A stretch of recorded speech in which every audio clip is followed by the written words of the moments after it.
Coucou, c'est encore moi. Alors cette fois, le sujet est tout aussi important. Le titre un peu long, mais il faut bien exprimer ce qu'on a envie de dire. Alors donc, le titre est Comment reconnaître les êtres déjà lumineux et qui sont proches de la réalisation spirituelle. Ah, beaucoup de gens, des fois, se perdent à partir de cette question.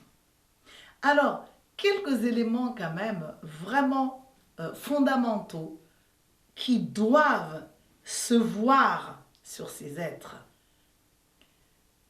Je dirais en premier lieu leur joie de vivre. Ces êtres sont perpétuellement dans la joie. Et du coup, ils ont toujours les yeux qui brillent parce qu'ils positivent, ils voient les côtés magnifiques de la vie, ils voient les potentiels d'avenir chez chaque être vivant. Alors, ça les plonge dans une perpétuelle joie parce qu'ils ne peuvent plus déprimer. Certes, étant donné qu'ils sont des êtres vivants, ils peuvent encore recevoir un choc, un coup, et se rétracter quelques instants. Mais j'ai dit bien quelques instants, parce que cette joie sans condition va avoir le dessus sur tout le reste, sur la négativité, sur ce qui ne va pas, etc., etc. Ces êtres donc pétillent et on peut capter, lorsqu'on s'approche d'eux, l'existence de cette joie ineffable. Ces êtres dégagent énormément de compassion. Quand ils voient quelque chose qui ne va pas, waouh, ils regardent et hop, ils voient déjà le merveilleux dans chaque nature. Ils voient déjà le talent, ils perçoivent les dons et ils savent qu'ils peuvent marcher avec ces gens, ces êtres qui ont encore des défauts. Parce qu'ils sentent en eux l'unité. Et cette unité fait éprouver un bonheur que l'autre puisse prendre place dans sa vie. Rendez-vous compte de ça. Sa vie, enrichie par tous les êtres vivants. Il y a l'ouverture. C'est pas seulement l'ouverture d'esprit, mais l'ouverture du cœur pour pouvoir accueillir, pour pouvoir inviter, pour pouvoir admirer, pour pouvoir encenser. Eh bien, les êtres proches de la réalisation spirituelle, lorsqu'ils parlent des autres, des gens qui ont déjà des trésors, ils n'ont pas des plis qui se forment au-dessus, sur le front. Ils n'ont pas les yeux qui commencent à se brouiller. Au contraire, ils ont l'espoir, ils ont la foi, ils ont de la lumière avec eux. Et cette lumière montre ses potentiels. Et cette lumière est à l'origine de l'ouverture d'esprit comme de l'ouverture du cœur. Ces êtres ont la capacité, évidemment, de briller en prenant leur place, en n'ayant jamais peur de lever les mains, de rayonner, d'être dans leur pouvoir personnel. Parce qu'ils assument parfaitement bien leur pouvoir pour ne plus être ambivalents avec des discours. Oui, c'est bien, mais en même temps, il faut se retenir. Oui, au moment où vous êtes scintillant comme un soleil, comme une étoile, vous vous aimez parce que vous savez que l'humanité a besoin de modèles à suivre et de modèles de réussite, de modèles de pouvoir sain. Et quand un être s'illumine, en fait, il assume sa propre lumière, sa propre grandeur, et il fait le bonheur de tous les guides spirituels de l'univers, de tous les merveilleux esprits, les fabuleuses entités spirituelles, les anges. Vraiment, c'est magnifique. Parce qu'en fait, nous n'avons plus à avoir peur de notre lumière.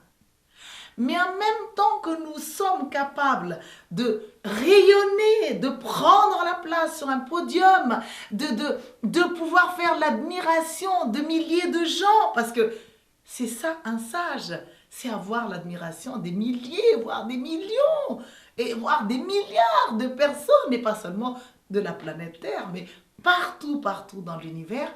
Eh bien, l'être sage en voie de réalisation spirituelle a également la capacité de parler de lui, de se révéler là où il ne s'en sort pas, de partager avec les autres là où il souffre et évidemment de demander de l'aide.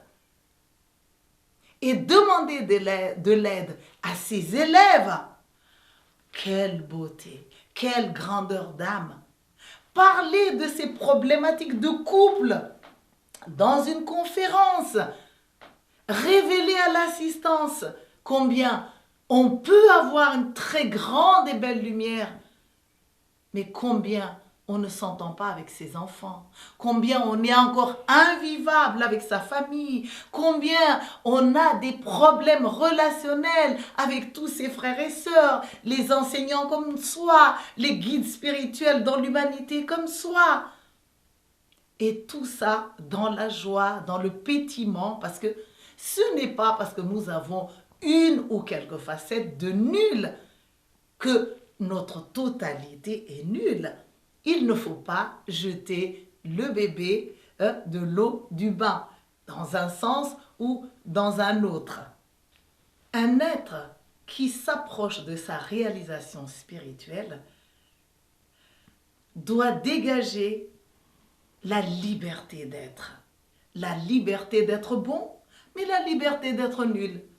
La liberté d'être heureux, mais la liberté d'être malheureux.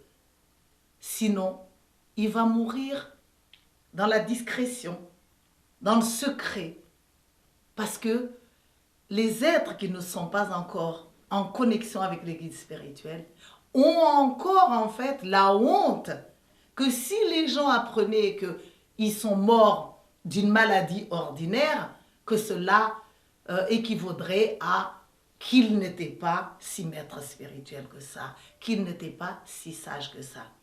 Dans la vision des sous-personnalités psychoactives ou SPPA, j'ai des personnages multiples qui vivent chacun sur un niveau de fréquence, sur un niveau de conscience.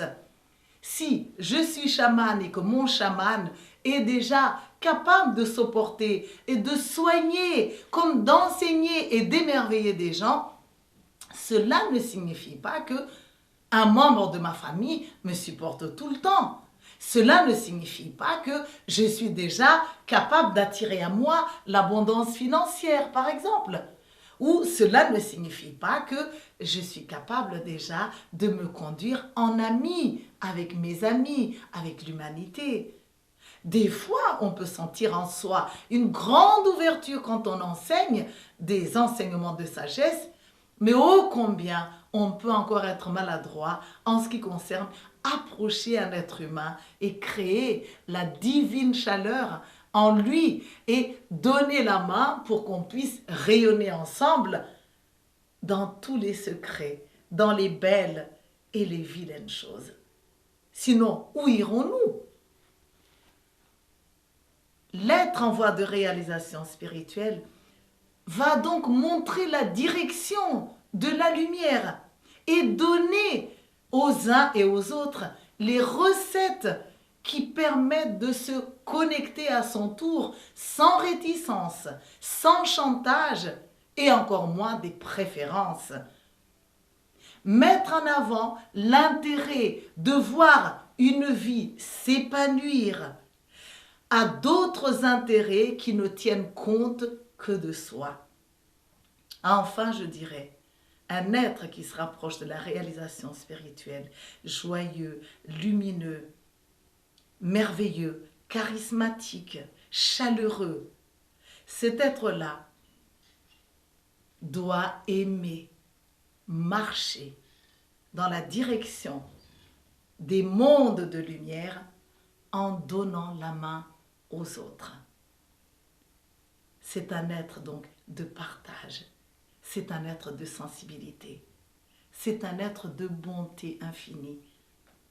C'est un ami, c'est un frère, c'est un parent, mais aussi un enfant. C'est un guérisseur, mais aussi un patient. C'est un être au multipotentiel, tous merveilleux à approcher les uns que les autres. Merci.